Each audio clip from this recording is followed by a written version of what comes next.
Welcome to my YouTube channel Progressive English. Today we are going to learn direct narration into indirect narration और इसमें आज हम पढ़ेंगे कि डायरेक्ट इंडायरेक्ट में कौन कौन से रूल होते हैं और आज हम कौन से रूल कवर करने वाले हैं इस वीडियो में। तो चलिए शुरू करते हैं डायरेक्ट एंड इनडायरेक्ट नरेशन। तो देखिए डायरेक्ट इनडायरेक्ट नरेशन में हम आज रूल नंबर 1 पढ़ेंगे और इससे पहले हमने आपको बताया था कि रिपोर्टिंग वर्ब कौन सी होती है और रिपोर्टेड स्पीच कौन सी होती है। और हम जो रिपोर्टेड स्पीच में प्रोनाउंस होते हैं उनकी चेंजिंग कैसे करते हैं, तो हमने आपको पर्सनल प्रोनाउन भी पढ़ाए थे और उनकी प्रोनाउन चेंजिंग कैसे करते हैं वो भी आपको इससे पहले वाले वीडियो में हम आपको बता चुके हैं। और आज के वीडियो में हम पढ़ेंगे रूल नंबर 1 कि किस तरह से हम जब हमारी रिपोर्टिंग वर्ब में से, सेज, से टू आदि शब्द आए हों और रिपोर्टेड स्पीच असर्टिव सेंटेंस में हो तो से या से टू के स्थान पर कौन से परिवर्तन करते हैं।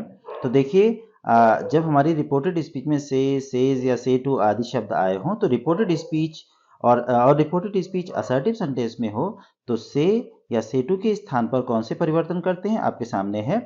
अगर सेंटेंस में से आया है तो क्या होगा, उसका से ही रहेगा। सेज आया है तो सेज ही रहेगा। अगर से टू आया हो तो टेल हो जाएगा और अगर सेज टू आया हो तो टेल्स हो जाएगा।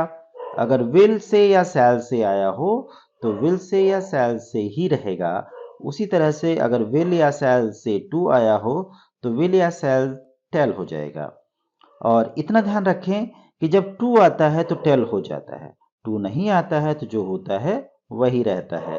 लेकिन ऐसा तब होता है जब हमारा सेंटेंस कौन सा हो, असर्टिव सेंटेंस में हो, रिपोर्टेड स्पीच। इंटरोगेटिव में होगी तो चेंज दूसरा हो जाएगा। ठीक है, तो ध्यान रखना असर्टिव सेंटेंस क्या होता है।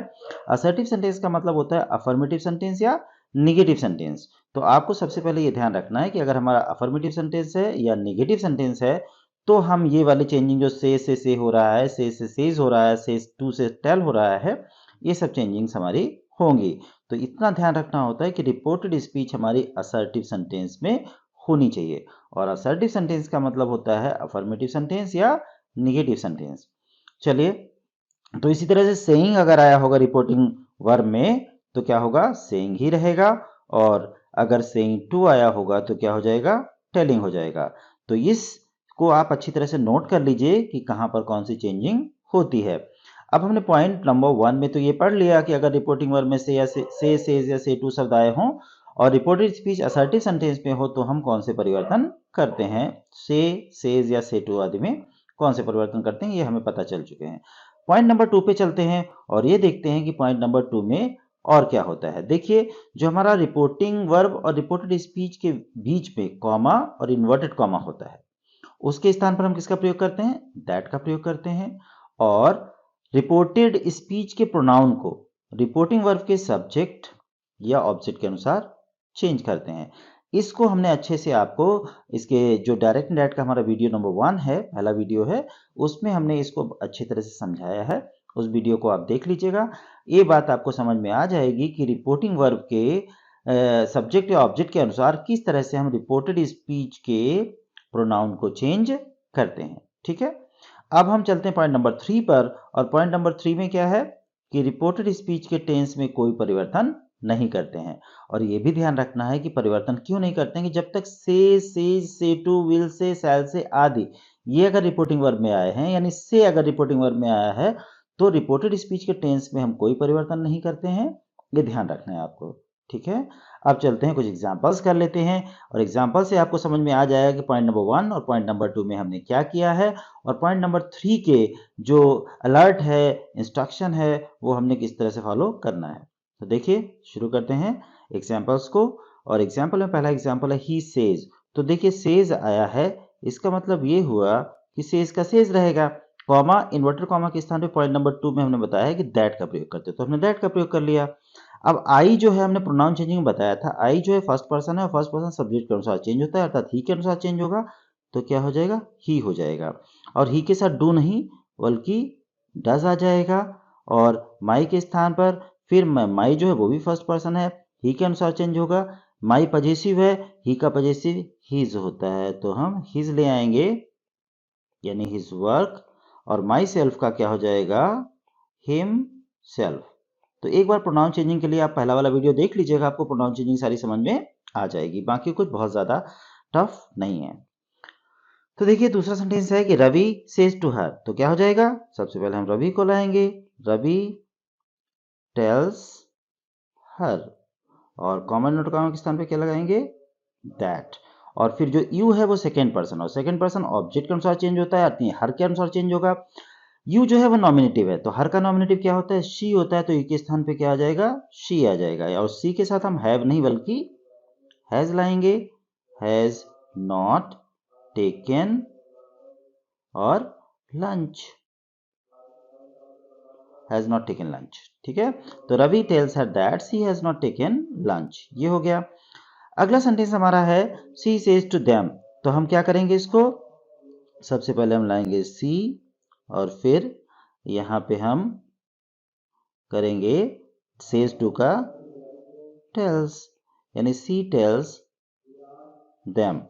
कॉमा नोट कॉमा के स्थान पर हम दैट लगाएंगे। यू जो है फिर से ऑब्जेक्ट के अनुसार चेंज होगा, तो ऑब्जेक्ट हमारा देम है और देम के अनुसार यू चेंज करेंगे, तो यू नॉमिनेटिव है, देम का नॉमिनेटिव होता है दे, तो हम दे ले आएंगे, दे। और डू नॉट का यहाँ डू नॉट ही रहेगा, क्योंकि डू नॉट दे के साथ भी डू नॉट आएगा। स्टडी, और एक चीज देखिए फिर से योर आया है, योर भी सेकंड पर्सन है, देम के अनुसार चेंज होगा।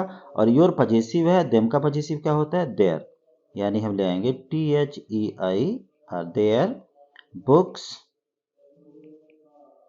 प्रॉपरली। तो आपने बना लिया C tells them that they do not study their books properly, ठीक है। नेक्स्ट सेंटेंस देख लेते हैं। अगला सेंटेंस है मदर सेज टू हिम, तो इसमें क्या हो जाएगा कि मदर टेल्स हिम, और कॉमा नोटो कॉमा के स्थान पे फिर से हम दैट लगा लेंगे। और फिर आई के स्थान पर देखिए आई जो है मदर क्रिया है, मदर का अपना प्रोनाउन क्या होगा, शी होगा, तो आई के स्थान पे हम क्या ले आएंगे, शी विल गिव। और यू जो है वो है सेकेंड पर्सन, और सेकेंड पर्सन किसके अनुसार चेंज होता है, ऑब्जेक्ट के अनुसार। ऑब्जेक्ट क्या है, हिम, तो जो यू है वो भी ऑब्जेक्टिव प्रोनाउन है, हिम भी ऑब्जेक्टिव प्रोनाउन है, यानी यू के स्थान पे क्या आ जाएगा, हिम। और फिर 100 रुपीज, ओके। तो इस तरह से हमने ये चारों एग्जाम्पल कर लिए, और आपको पता है कि हमारे जो तीनों पॉइंट्स हैं रूल्स के वो इसमें कवर हो गए हैं। तो इस तरह से बहुत ही इजी रूल है, हमें इसमें टेंस चेंजिंग नहीं करनी होती है, हमें इसमें से या सेज की चेंजिंग करनी होती है, कॉमा नोट कॉमा के स्थान पर दैट लगाना होता है, और बाकी हमें प्रोनाउन चेंजिंग करनी होती है। अगर आप इतना सीख जाते हैं तो ये रूल आपको समझ में आ जाएगा, ठीक है। वीडियो को अच्छी तरह से देखिए और आगे के रूल पे बढ़ते हैं, इसमें रूल नंबर 2 भी हम पढ़ेंगे। तो चलिए रूल नंबर 2 पे चलते हैं।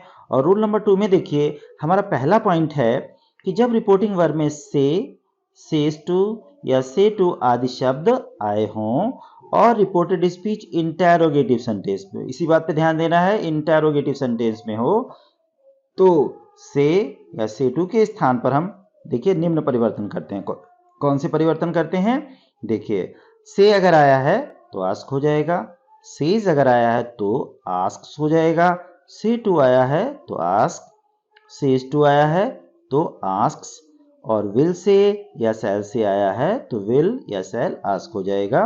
विल या सेल से टू आया है तो विल या सेल आस्क हो जाएगा। सेइंग आया है तो भी आस्किंग हो जाएगा, और सेइंग टू आया है तो भी आस्किंग हो जाएगा। तो ये बहुत इजी है, आप बहुत आसानी से इसको समझ सकते हैं। बस इतना ध्यान रखना है कि अगर रिपोर्टिंग वर्ब में से टू ये वाले जो हैं, इधर वाले ये आए हैं, तो हमें ये चेंजिंग कर लेनी है, ठीक है। और इंटेरोगेटिव सेंटेंस हमारा रिपोर्टेड स्पीच में होना चाहिए, तभी ये चेंजिंग होगी। तो ध्यान रखें जब रिपोर्टेड स्पीच इंटेरोगेटिव सेंटेंस में हो तभी ये वाला पॉइंट लागू होगा। अगले चलते हैं, दूसरा पॉइंट देखते हैं। दूसरे पॉइंट में क्या है, देखिए दूसरा पॉइंट है हमारा कि कॉमा इन्वर्टेड कॉमा के स्थान पर, ये जो बना है कॉमा इन्वर्टेड कॉमा, तो कॉमा इन्वर्टेड कॉमा के स्थान पर हम क्या करते हैं, इफ या वेदर का प्रयोग करते हैं, यानी इफ ये लगाएंगे या वेदर लगाएंगे। ज्यादातर हम इफ का ही यूज कर सकते हैं, तो लेकिन वेदर का भी प्रयोग किया जा सकता है। तो कॉमा इन्वर्टेड कॉमा के स्थान पर इफ या वेदर का प्रयोग करते हैं। और फिर परंतु जब, देखिए कॉमा इन्वर्टेड कॉमा के स्थान इफ या वेदर का प्रयोग करते हैं, परंतु जब रिपोर्टेड स्पीच में why when, where, how, what या विच आदि इंटेरोगेटिव वर्ड्स आए हों तो क्या करते हैं, इन्हें ही कॉमा इनवर्टेड कॉमा के स्थान पर रखते हैं और फिर इफ का प्रयोग नहीं करते हैं और सेंटेंस को असर्टिव में चेंज कर देते हैं। तो असर्टिव में कैसे चेंज करते हैं अभी एग्जांपल्स में आपको बता देंगे, लेकिन ध्यान रखना है इफ और वेदर का प्रयोग हमें तब करना है जब इंटेरोगेटिव सेंटेंस में ये क्वेश्चन वर्ड्स ना आए हों, यानी सब्जेक्ट से पहले केवल हेल्पिंग वर्ब आया हो, तो हम इफ या वेदर का प्रयोग करेंगे। और why, when, where, how, what ये अगर शब्द आए हैं तो इन्हें ही कॉमा इंट्रोकॉमा के स्थान पर रखते हैं, सेंटेंस को असर्टिव में चेंज करते हैं। असर्टिव में कैसे चेंज करते हैं हम लोग एग्जाम्पल में जान लेंगे। तीसरा पॉइंट फिर से हम पढ़ लेते हैं कि रिपोर्टेड स्पीच के टेंस में कोई परिवर्तन नहीं करते हैं। रिपोर्टेड स्पीच के टेंस में कोई परिवर्तन नहीं होगा, ठीक है, ध्यान रखें। टेंस अगर प्रेजेंट इंडेफिनिट है तो प्रेजेंट इंडेफिनिट रहेगा, प्रेजेंट कॉन्टिन्यूअस है तो कॉन्टिन्यूअस रहेगा, पास्ट इंडेफिनिट है तो पास्ट इंडेफिनिट रहेगा, उसमें हम चेंजिंग अभी नहीं करेंगे। चलिए तो देख लेते हैं इसके भी एग्जाम्पल्स को। देखिए हमारा पहला एग्जाम्पल है कि he says may I take this pen. देखिए इंटरोगेशन लगा है तो इसका मतलब ये हुआ ये सेंटेंस इंटरोगेटिव, हमारी जो रिपोर्टेड स्पीच है वो इंटरोगेटिव में है। तो हमें क्या करना है, ही आस्क्स सबसे पहले लिख लेना है और चूंकि हेल्पिंग वर्ब पहले आई है तो हमें क्या लगा लेना है, इफ। अब जो हमारा आई है वो फर्स्ट पर्सन है, हमें सब्जेक्ट के अनुसार चेंज कर लेना है, यानी हो जाएगा ही, और मे जो है वो सब्जेक्ट के बाद आ जाएगा। इसी को कहते हैं असर्टिव में चेंज करना, ठीक है। जो हेल्पिंग वर्ब पहले रखा होता है वो सब्जेक्ट के बाद आ जाता है, इसी को हम असर्टिव में चेंज करना कहते हैं। तो हमने चेंज कर लिया असर्टिव में, और देखिए इफ ही में टेक दिस पेन और फुल स्टॉप। और ये भी ध्यान रखना है कि इनडायरेक्ट डायरेक्ट में क्वेश्चन मार्क आएगा या कोई अदर जो है मार्क आएगा, लेकिन इनडायरेक्ट में हमेशा हमेशा फुल स्टॉप ही आता है, इस बात का भी आप ख्याल रखें, ध्यान रखें। चलिए नेक्स्ट एग्जांपल देख लेते हैं। हमारा नेक्स्ट एग्जांपल है कि सी सेज टू हिम, तो हम क्या करेंगे, सी आस्क्स हिम। और आस्क हमने क्यों लगा है आपको पता है कि हमारा जो रिपोर्टेड स्पीच है वो इंटेरोगेटिव सेंटेंस है, ठीक है। तो सी आस्क्स हिम इफ, अब यू जो है वो सेकंड पर्सन है, हिम के अनुसार चेंज होगा, और हिम का नॉमिनेटिव क्या होता है, ही होता है, तो यू के स्थान पे क्या आ जाएगा, ही, और ही के साथ इज गोइंग टू आगरा। तो इस तरह से हमने इसको भी कर लिया है। इसके बाद हमारा नेक्स्ट सेंटेंस है कि मदर सेज टू रवि, यानी और आगे क्वेश्चन आगे रिपोर्टेड स्पीच हमारी जो है वो क्या है, व्हाट आर यू डूइंग, तो बनेगा आपका मदर आस्क्स रवि। अब हमें इसमें इफ नहीं लगाना होगा क्योंकि हमारे सामने इंटेरोगेटिव वर्ड रखा है, तो हम क्या करेंगे, व्हाट को ही ऐसे ही ले आएंगे, व्हाट, और फिर यू हमें सब्जेक्ट लाना पड़ेगा क्योंकि आर जो है वो सब्जेक्ट के बाद जाएगा, इसी से हमारा असर्टिव बनेगा। तो हम क्या करेंगे, यू को हम रवि के अनुसार चेंज करेंगे, रवि का अपना प्रोनाउन ही है तो यू के स्थान पे ही आ जाएगा, और ही इज डूइंग, यानी व्हाट ही इज डूइंग। इस तरह से हमारा ये इनडायरेक्ट बन गया। यानी जब भी हमारा रिपोर्टेड स्पीच इंटेरोगेटिव सेंटेंस में होगा तो हमें उसे असर्टिव बनाना होगा, और असर्टिव बनाने के लिए जो हेल्पिंग वर्ब सब्जेक्ट से पहले होती है उसे सब्जेक्ट के तुरंत बाद लाना होता है, ठीक है।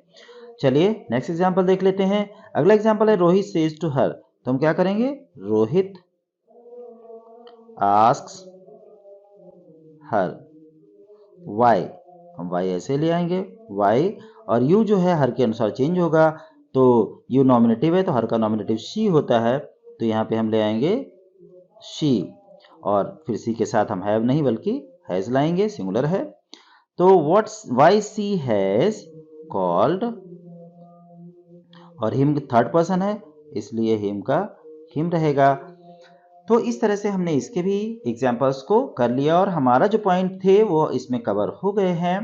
उम्मीद करता हूं आपको ये समझ में, ये दोनों रूल्स समझ में आ गए होंगे, और अगर ये रूल्स समझ में आ गए हैं आपको और अगले रूल्स पढ़ना चाहते हैं तो तुरंत ही झट से मेरे चैनल को लाइक करें, कमेंट करें, सब्सक्राइब करें और बेल आइकन को दबा दीजिए, क्योंकि बहुत अच्छे अच्छे वीडियो हम आपके लिए लाने वाले हैं।